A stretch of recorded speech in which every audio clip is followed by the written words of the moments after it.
Elite Physique University, your source for all things physique enhancement.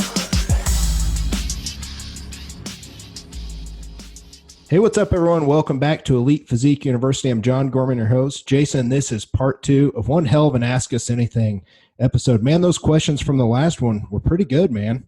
They really were. And I haven't actually seen these, so we'll see how this one goes. Hopefully these are good too. Yeah, I didn't ever send you these, so these are going to be good. So this is part 2 of the series. So if you guys haven't, go back and listen to the last episode, but it doesn't really matter. It's just a big Q&A. If you guys ever want to hit us up, check our show notes. Both of our emails are there. You can send questions. If you have questions, send them to me. I kind of get everything organized. Jason can always forward it, but you guys just hit me up with an email. So we've got 1, 2, 3, 4, 5, 6 great questions today.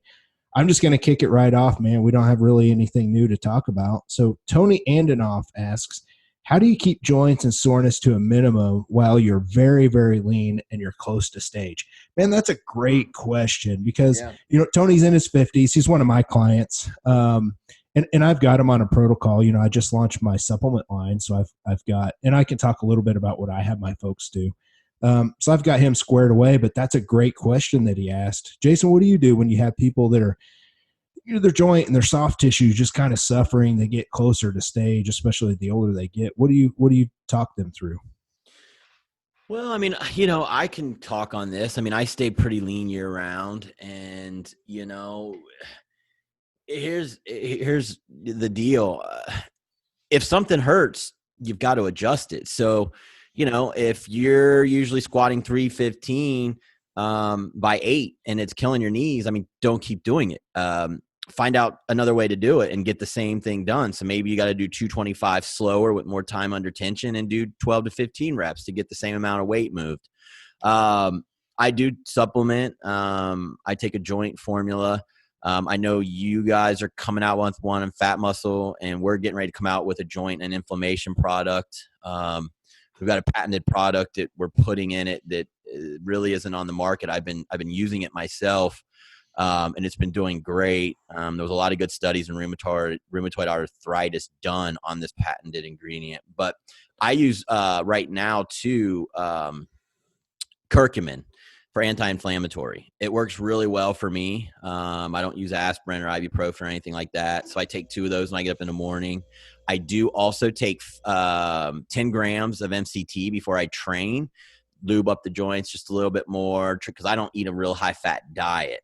So, a lot of my training, and I'll talk to people about this, like, if the joints are really bothering you, slow your reps down, make lighter weight hard. Just make it as hard.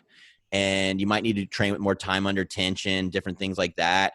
If, like, let's say it's knees that are bothering you, maybe you go to blood flow restriction training. There's different things that you can do depending on which joint. But I'm a big proponent of, if it's hurting one way, try it another. You might have to lessen weight, but still make it just as challenging by more time under tension. And then I like curcumin. And I'm trying to think if there's anything else I do. I think that's probably about it. I mean, if you're not a natural guy, you can add 100 mgs to 200 mgs of DECA a week. And, that's a really light dose. Your blood work's going to stay fine on, and it really does help the joints and lube. Yeah. And your doctor can prescribe that, yes, by the way. Yeah. I don't think people understand it. They hear DECA and they're like, oh, fuck, like that's some heavy hitting shit. Like they don't understand that. Yeah, and a lot of HRT clinics will script it. Yeah. Okay. So on my end, 2 things. I've got a supplement protocol that works, and it's why I came out with what we have, and I'll talk about that in a second. But I'm real big on, and everybody's physique's different. I know, Jason, when you and I train, like you can go in and you can get right to it pretty quickly, yep, and you feel good. I think we're all built so differently, and our structures are so differently. If I do that, I have some really bad aches and pains in my upper body. So I know for me personally, I have to do a lot of things like arm circles. I have to warm my rotators up with a band, and like I have to take time. Like sometimes it's 15, 20 minutes. Or if I do a shoulder workout, my shoulder joints are burning so bad and on fire that it affects my workouts. Like I can't get the proper pump. Mm-hmm. So I actually have to spend time. So if you're in that camp, you might have to do arm circles and spend 15, 20 minutes just getting the joint and everything lubed up, get blood flow in there. And then I like to start with the heavier rep ranges on the first exercise. It's almost like a pre-exhaustion. You mentioned blood flow for legs. I think that's a great thing to start off with. So there's so much to unpack there, but I think answering that is we did pretty much in depth. And then I'm just real big on, our fish oil. It's called Premium Omegas. It's got high EPA, DHA, but it's also got vitamin E, which helps with the oxidation. It helps, oxidation of the EPA, DHA. Long story short, fish oil is huge. And I say that because everyone knows the value of fish oil. But here's the thing, man, like people are taking like 1 or 2 fish oil a day. Right. You know what I'm saying? Like the older we get, I'm taking like 10 of those motherfuckers a day. Yeah. And you count them as 1 gram of fat for your macros. Yep. But that's really not that big of a deal. And fish oil does so many different things. But one of the things they help with is joint soft tissue health. So I like to combine that. And the other one we have is called Premium Joint Health. And it's just the triple combo of chondroitin, MSM, glucosamine. Nothing super out of this world. It's pretty basic, but it's proven and it works. So, people need to get a decent dosage, and I like to combine those two. But then I tell my people, I'm like, listen, you're not going to take, 5 fish oil a day to start in a full serving of the, joint health. And you're not going to feel great the next day. Like this shit takes time. I've noticed sometimes it takes a couple months for that stuff to really start to turn around. So, I also tell people this should be a preventative thing. I think most people should take a joint supplement because of what we do in the gym. I don't care if you're 30 years old or 51. Everyone's joint and soft tissue really needs to be, preventative maintenance is huge. So preventative maintenance is everything. I mean, I was with a friend today training, and he's 41, I'm 42, and we both have just really healthy shoulders. And, the integrity of the joints, I mean, that's going to make or break you. I mean, there's a lot of bodybuilders that didn't put enough importance on joint health, and, they're out of the game, or they can't develop a muscle anymore, and it starts to atrophy. So really important. I agree. Yeah, I was talking to Dr. Pete Fishing one time. We were both in the gym. We were at Cliff's training, I don't know, 2-3 years ago. And, he brought up a really good, important point, and it kind of stuck with me. And this is why it's interesting. We can always learn from other coaches. He said, a lot of people are thinking about how fast the muscle recovers. And, it's if we train chest today, 2-3 days later, we could train it again. It's completely done growing. Yep. So people turn around and train again. But what people don't realize is that your joints and tendons and all that, it takes like 4 to 5 days for those to actually recover. So what happens is a lot of people, especially people trying to push training 3 times a week, their joints and soft tissue is not recovered yet. Their muscle might be, but the joints aren't. And that to me is where I saw, back in the day, we saw a lot of this, DUP style training. DUP is, I have clients doing that. That just means that you change your rep ranges. And a lot of people were trying to squat 3 times a week, for example, and they were trying to do bodybuilding and powerlifting at the same time. It became real popular. Mike Zordos and Lane Norton, all these guys are putting it out. And that's cool because it was new. But what happens? Motherfuckers are dropping like flies from injuries because they're squatting 3 times a fucking week. And then, well, if their squat's not going up, I'm going to go squat 4 fucking times. Well, guess what, folks? Fuck that. Your joints and your fucking tendons aren't recovering. So what was happening? People are getting injured. So, we all look back, like we fuck shit up and we learn from it, but that's just kind of a snapshot into, joint and tendon health, especially as we get older. So, next question comes from Daniel Garcia. Do you guys set your clients up on an off day diet that has lower calories than the days they train, or do you just have them do calories that are straight across the board? So, good question, Jason. What do you do with your clients? Do they eat a little bit higher calories on days they train, or do you? Okay. I've always done that. I mean, I've been doing that for 10, 15 years, and I know I've seen instances where coaches are talking about that nowadays, like it's some new epiphany, and I'm like, what the fuck are you talking about? Like, I've always been doing that. Like, it just makes total sense. Like, so a lot of times I'll pull like 50 to 60 will be the difference on carbohydrates. A lot of times protein and fats will stay the same, at least, at the beginning. I keep it real simple. But yeah, I mean, you just don't have the same need. You can get a little bit of insulin, reset going on there from those lower days, kind of, give the beta cells a break. So there's a lot of benefit to doing so. Now, if you are in a gaining phase and you want your calories to stay the same, then bump your fats. But I definitely do pull carbs back some for like I said, one, to control fat gains, two, for insulin sensitivity, and three, there's just the need is just not, it's not there. And like I said, if you want your calories to stay the same, then sure. But yes, I create a deficit of about 200, 250 calories between the two, generally speaking. I'm the same. I've always, whenever I email someone a new plan, they have an off day diet, a training day diet, and a high carb day diet. Yep. Or they're doing a free meal and then, what have you. But yeah, like a female for me, if she's at 1900 calories in the off season, her off day is probably going to be about 1700, somewhere in that area, usually from carbs.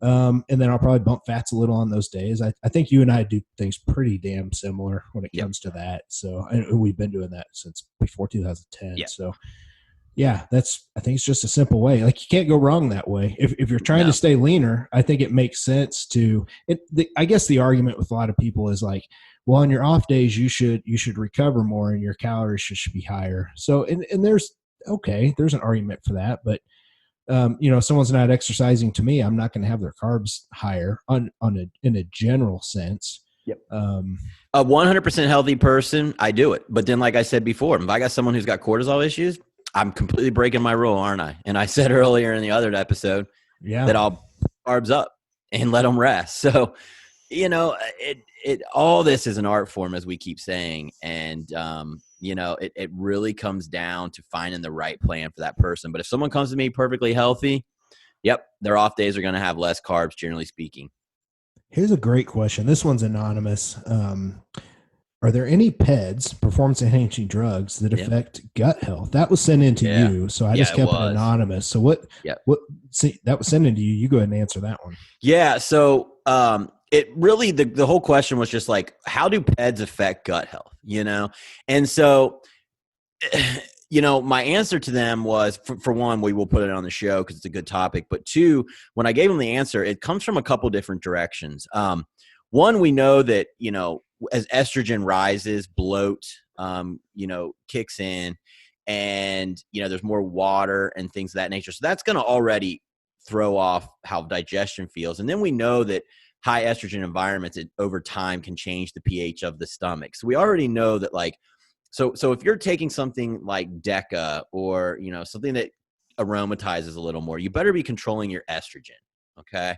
Testosterone obviously aromatizes, EQ is 50% of what testosterone does, but I find that there's a lot of aromatization for a lot of people on like a DECA test type cycle. The next thing is liver health. So if you take an oral, some people are fine. They never have digestion issues, but other people, when they start taking oral steroids, you'll notice their digestion goes to shit. And that's because bile production is being affected. And as that liver health goes to shit, that bile is becoming less and less and less. And so you'll see people on orals being like, man, I can't take those. So if you support the liver and actually add a little ox bile, usually they can get through using the oral steroid for their show or whatever. I'm not a big oral guy in the off season at all. With clients, I teach my guys and, to use injectables. Now females, I know, their doses are smaller. So, if we're running 6 weeks on, 6 weeks off, and they're only at 5 or 10, it's, usually it's fine. But you got to really look at it from a liver standpoint and then the estrogenic standpoint and control that, and then watch what your liver does. Those have been the two main issues on how they indirectly can affect gut health. Yeah. And I think even for people that are on HRT, I've got a client that I'm working with, and man, his dosage is okay on tests, but his estrogen is really, really high. And, his doctors didn't really want to do a lot about it. And I was like, no, dude, like, listen, like, you've got to get that under control. And that's for the exact reason. Like, when estrogen's high, it starts to fuck with you. Bloat's high. A lot of people think about it from the fact that, oh, fuck, I might get gyno, or I'm going to gain fatty acid, which is definitely the case because there's that turnover. So, an anti-estrogen right there, your doctor should be able to prescribe that. But if someone's estrogen is high, and this kind of branching off just a little bit, we need to do a whole episode on estrogen. But if someone's having to do this on their own, Jason, what's a mild anti-estrogen that you would recommend? So like, obviously the more gear you take, the more that you may take more aromatase inhibitors. So it's hard to give an exact protocol, but let's say someone is just on like a light HRT-ish cycle. So maybe like 200 DECA, 200 testosterone a week. Well, a half a tab, so 5 milligrams of Arimidex twice a week is going to be a really nice range that I see for a lot of men, and it gets their estradiol in that nice 30 range. 45 is about the high end for men, and that works really well. Now, there are guys who don't need it at all, and there are guys who are on that other end that like might need more. And so labs, you can get estrogen, testosterone, and one other done for like $56 through Life Extension. So, I mean, if you're having trouble dialing it in for $60 and just showing up one morning at a LabCorp, you can figure it out real easy. If you're doing a higher cycle, let's say you've got 500 test in and maybe 600 EQ or 600, DECA, you might need that Arimidex 3 to 4 times a week. And you're going to base it on how are you feeling? Are you starting to get that moon face? Are you bloating? Are your nipples itching? If they are, all those things are, you're going to need more. If you're not really experiencing all that, and maybe you're getting shitty pumps, maybe your joints are starting to hurt. Well, now you're using too much. Because if you use too much, you're going to dry the body out and your joints are going to ache. Right. So, it's finding that sweet spot. But, for mild cycles, start at 0.5 mgs of Arimidex a week, 2 times a week. Now, exemestane is a little better on lipids, and I would say that one, if you're going to use that one, it would be 25 mgs 2 times a week. So they're way different on the milligrams. Don't take 25 milligrams of Adex, of Arimidex. That one's 0.5. And then the exemestane is 25 mgs. So they're dosed different. Know what you're taking. But that's about a ballpark for getting around where you need to be if you're running just a mildish cycle. Yeah, just talk to your doctor too if you're on HRT. Man, I can't wait to do one on estrogen. I think exemestane is one of the better products out there, but I also know that one of the most over-abused things are anti-estrogens. At least maybe they were 5-10 years ago. I'm kind of out of the loop now because I don't really fuck with it anymore with my clients, but dude, I saw so many bad rebounds when people would just, they just dry their body out so much. Well, dude, you know how many people have fucking got gyno from the rebound and fucking estrogen because of abusing anti-estrogens? Like, there's so much we have to unpack there, but we've got more questions to come. But I like that. We're going to start going a little bit more down that path. Yeah. And talking about that stuff because people need to hear that. They need to understand it. Yes, the 100%. Next question comes from Jessica Engelhart. Please explain the best way to do a protein veggie day and when it's needed. So this is something I don't do a ton of mostly because I have natural clients, and I've always really started to worry about this. I know you will push it here and there with some natural folks. I think if someone's assisted, I've done it quite a bit back in the day with them. But I'm going to kind of just throw this one over to you, and I'll add a couple things if needed. If I don't hit on all of it. Yeah. So, all right, first and foremost, this is a tool. This is not something, we talked, was it last episode or this episode, but we talked about fat loss as being like massaged. Okay. You should massage the fat loss, not just beat it over the head with a sledgehammer. And so in this instance, I'm not going to program one of these in a starting plan. Like, these are like those types of days where like you've got an athlete, they're 2 or 3, 4 weeks out. Maybe they got one area that's just being super stubborn. You've already pulled a lot. And, what's left to run. And so what I do is a lot of times these will be done when I'm already down to ketosis type numbers. So I might have someone on, 150 grams of protein, 65 fats, 2 to 3 cups of veggies, and 15 grams of trace carbs, in a refeed. And if that's to get into the point where I need to get more fat loss, then I might put in 2 protein fat days. And how do I do it? I personally bump up the protein. So I might take that protein from 150 up to 200, 210. And then I tell them, have 1 cup of veggies with every meal. Now, some coaches will leave it at 150, but 150 times 4 is 600 calories, and then 1 cup of veggies is what, 50? So you're way low. I like to put the protein up, and then run 1 cup of veggies with it. So that's how I do it. And then I might have them do like a fat day and then a protein veggie day and then a fat day and then a protein veggie day, back and forth, and then hit their refeed on the 7th day. I've played with it myself. And in one prep, because I only was given 7 weeks to get ready for junior nationals in 2016, man, time flies. I did a full week of protein veggie days.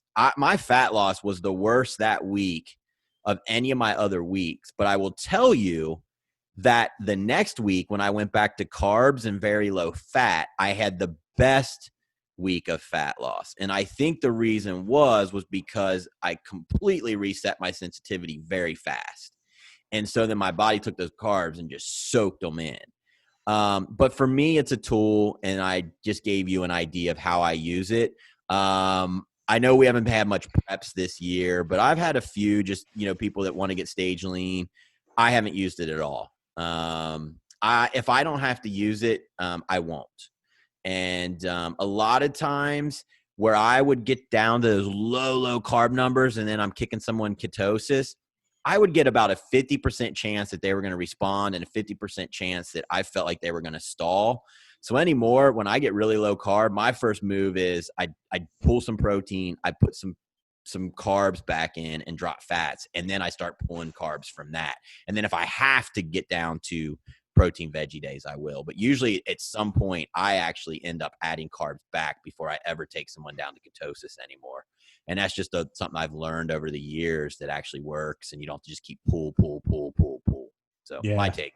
It's, I very, very rarely do it these days. I actually have a girl that I think I'm going to have to do it with. I have her on a ketogenic diet, and man, she's just, the calories are getting down there. And I know if I keep pulling them lower and lower, her calories every single day, and she's on keto, her calories, so she's not getting like a high carb day or anything. If I keep pulling her down, she's going to be so low on average, and I just know what that's going to do. It's really going to stall her out. So instead, I might hit her with a protein veggie day on her 2 off days, and it'll be one of those things to where I do the same thing as you. Is I'll bump protein up. I think she's at 120. I'll probably bump that up to like 180. She's at 120 because she has to be lower because she's on a ketogenic diet. She only has 120 pounds of muscle. So I might bump that up to like 180, and then just veggies with every single meal, and then just basically trace carbs and fats as low as possible. And literally just try and siphon off that last little bit that I can instead of just piling on low calories every single day and high cardio. I don't know if I'm going to go there or not. It's just something I haven't had to do a lot. But when I used to do it back in the day, I would always program it like, if I were going to do it 2 days, it'd be the 2 days after a high carb day. So it's like, if people are going to carb up, like they've got plenty of energy. All right, let's get you depleted. Let's get you pushing down. And I would do it those days, but I never really got above kind of 2 days. So, I mean, I think I've probably done it with like 7 or 8 people in my whole coaching career. I just don't have a ton of experience, but it has worked. And by the way, when people did it, they didn't bitch because they actually felt different. They bitched because it was a number that they knew in their head, like, I'm eating less. But a lot of people reported to me, like, you know what? Like, I don't feel any fucking different. I just feel shitty, like I should feel shitty all the way around. So, I mean, from what I remember that week, I knew my fat loss wasn't that great, but I just wanted to see it through. But it wasn't that bad or anything. I mean, I did 6 days in a row of it. From what I remember, my training really didn't lop off that hard. But I'm a big mental guy. Like, if you think something's gonna blow, it's gonna blow. If you tell yourself it's not gonna be that big of a deal, you're gonna churn right through it. So, that, dude, I'm huge on that too, because think about it. Like, we've all been in prep or, really hard, and you're just feeling like shit, and something will happen. Like, you'll hear the right song come on before you go into the gym, or you just have some great shit happen to you in life. And all of a sudden your whole day is good. You have a shit ton of energy. Your training is fucking amazing. Your food's the same. Like, all that shit's the same. It's something mentally happened to you to make your day better. And then you had the training session of your life where you just were happy. So I've always tried to like keep that in the back of my head when I'm just dieting and I'm pissy and I don't want to fucking talk to anybody. Like, everybody knows what I'm talking about. If you can mentally make that switch, or just consciously choose to say, you know what, this is okay. I'm choosing to do this. I think with those kind of things like protein veggies, I could see that being being ideal. You know what I mean? Yeah. Yep. Okay, we've got two more questions here. This one's from Diana Gear. What's Yep. all the hype about collagen protein? I'm seeing everybody online talking about it. Is it that important for us? Is it good? Like, kind of what's Yeah. the deal? Jason, I don't know if you're seeing a lot of the hype going on right now on social, but Yeah. what's your thoughts on that? So I've been kind of sitting back and watching it. Because as a supplement owner, I saw some benefits from it, but I kind of wanted to wait and see and how things are going. Um, the more I research it and the more I look at it, I think it's beneficial from a, ligament, tendon, uh, area. So we talked about joints before, and then also, just preserving youth. It's going to help with your skin, hair, different things of that nature. So listen, if you've got the extra budgeting to do it, and maybe your joints are a little sore, maybe your hair is not as lustrous as it was, maybe you want a little more rejuvenation to your skin. There's a lot of, there's enough research showing that it improves skin elasticity by 15 to 20%.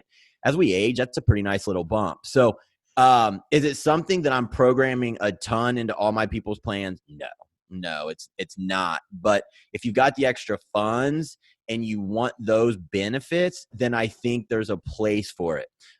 We are actually in New Ethics coming out with one, but it's not going to be your standard collagen. There's going to be 3 different types of collagens in it, and it's going to come along with 16 grams of protein. So it's going to be basically like another protein powder that someone can choose to use. And I'll probably honestly start using it myself just for the ligament, tendon, and even the skin, as I age.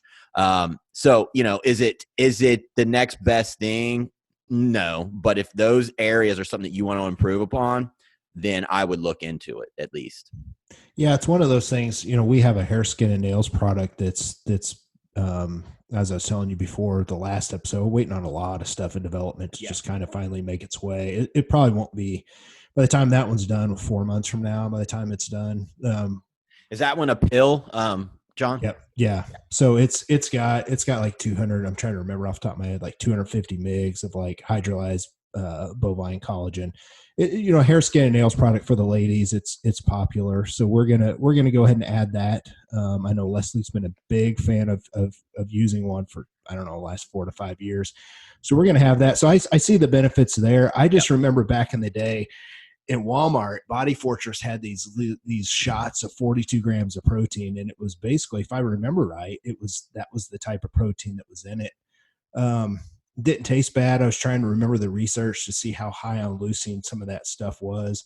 And I think it's the form and the quality that so it'll be awesome to see, because I know that you guys have a great manufacturer. I'm sure, because all your stuff, you have everything listed on your website. So I know quality's high. I'm sure your stuff will be super good. So that'll be interesting to see. When do you know when that's coming out? We're in the process of making it now. So I'm going to say 12 weeks. Okay. So, that's fast. That's good then. Yep. Yep. So, there you go, Diana. There's your answer. And the last question, Nellie Tennyson. I'm getting to the point where I want to just train and maintain my physique as I get older. Do either of you had experience with this? And how many days a week should I train to maintain my current look? And, I put this on at the very end because I know a lot of people listening, they're probably tuning out or they're probably about to shut the show off. But this is very, very relevant to everybody listening, because here's the thing. Most people, we're all going to get to the point to where your body is telling you enough's enough, and you can't get stronger. Your joints can't handle anything. Like, usually it's father time kind of hits us, or you get to the point to where now you've had 2 kids, like you just had your second kid, and you can't do things the way you want to do. And you just want to train to maintain a decent, healthy physique. What's that look like? Because everyone says, oh, I'll never be done. I'll never be done chasing my best physique. But at some point we're all going to get there. And I'm there currently. Over the last few months, I've just accepted, I'm not going to try and put on size. I can always strive to be as healthy and decently lean as possible, but I'm not going to go where I have to go to put on new size. So for me, it's kind of one of those things with maintaining, and I've had to help clients kind of transition off of that. So Nelly, I'll take the beginning of this. Yeah, do it. I've watched my physique maintain for quite a few years. Now I was able to gain fat, but as far as like maintaining muscle mass and stuff like that, from 2016 to 2018, all my labs were okay. My testosterone was okay. Like my muscle mass just kind of held close to where it was. And all I did was train like 5 days a week in the 20 to 30 rep ranges, like 30-minute workouts. That's it. In and out. I was trying to grow my businesses. I was running up and back, Missouri to go to First Form and record all these podcasts and doing all this stuff with them. So I was busy as fuck.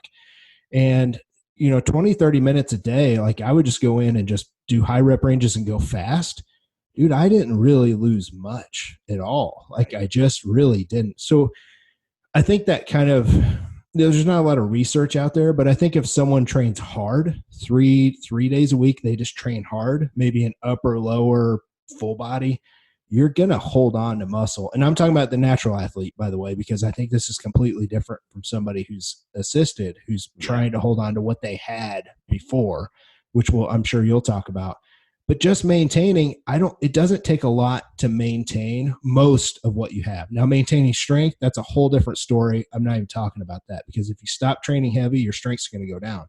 But just maintaining a respectable look and physique, yeah, you can train 3-4 days a week and train the higher rep ranges, and you're not really going to lose much. Now, you still have to train hard, but I saw that personally. So I just wanted to give my take on that. Do you have anything to add? And then what about assisted athletes? Because that's different. That's different, man, because we've got bodybuilders that weigh 215 on stage and they're assisted. You know what I mean? There's a difference in maintaining that muscle mass once you're later on down the road. Yeah. So my take on this would be, it's about like yours, but my thing is, for the listener who's at this point, I agree. I think you could do this with 3 or 4 days a week. But I think that what you need to do is still go in with the mindset into that session that you still want to, if how do I say this? If you only go in with, I want to maintain, I think you're going to find that as the years pass, you're not maintaining. You're going to keep looking just a little bit worse every year. And that's my opinion, I think you need to go into each session and figure out how to tease out more out of less. So what my point is, make your reps hard while you're there. You don't have to be doing, let's say back in the day, you would do behind the neck presses for 225 pounds. My buddy and I were talking about that today. We don't even sniff that weight, like 110 shoulder presses with dumbbells, but I'm still getting better. So am I training as hard?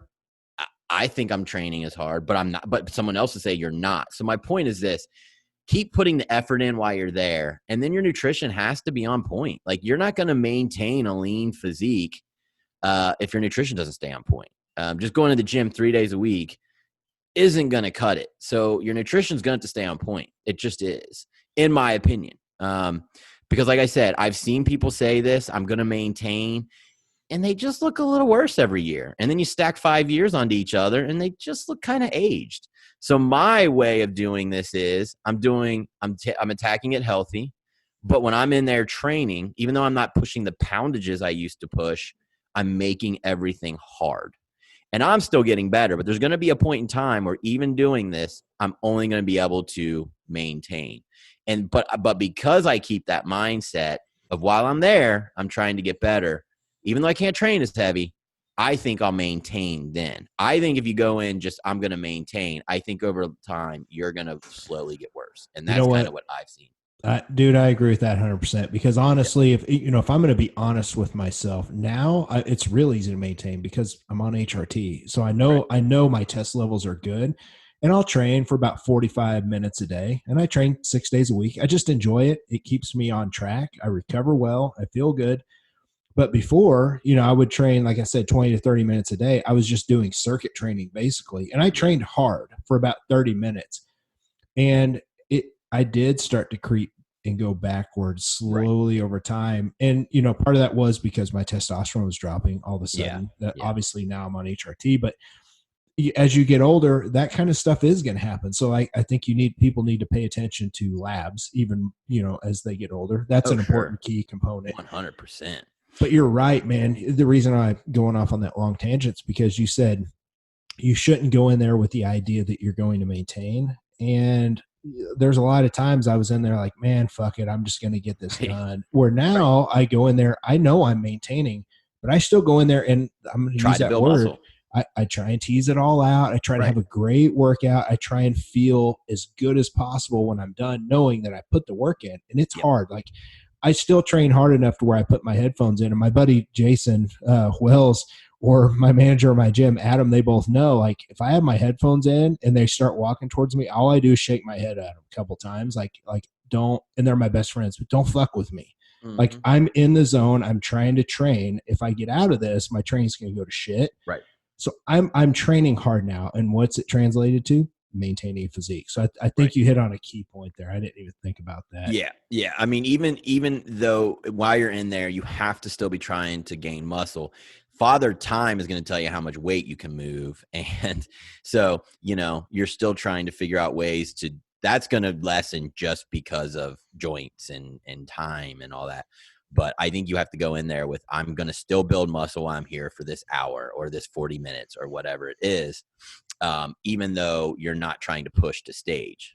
Now, as far as someone who was a heavy PEDs user, and like you said, on stage at 215, they're certainly not going to be able to maintain that type of musculature when they drop down to HRT. But they can still look badass and have a great physique. They just won't be as big. So, maintaining in that point, what becomes like they're maintaining, that, they're not going to be 220 shredded, but they could be probably 205 really lean and look badass. And that would become their maintenance area. So, yes, that changes with just the amount of muscle you can hold if you were a heavy PEDs user, and you're going to have to reconcile that within your mind on what's your new normal. Yeah, I agree 100%. And these were great questions. I love doing these Ask Us Anything. We have so many people hit us up on IG. And if you guys do want to hit us up, check out the show notes. Both my email and Jason's emails are in there. And you can always hit us up on Instagram. But man, that's a great show, man. Let's cut it off and get out of here. For myself and Jason, we're out of here. Thanks, guys. See ya.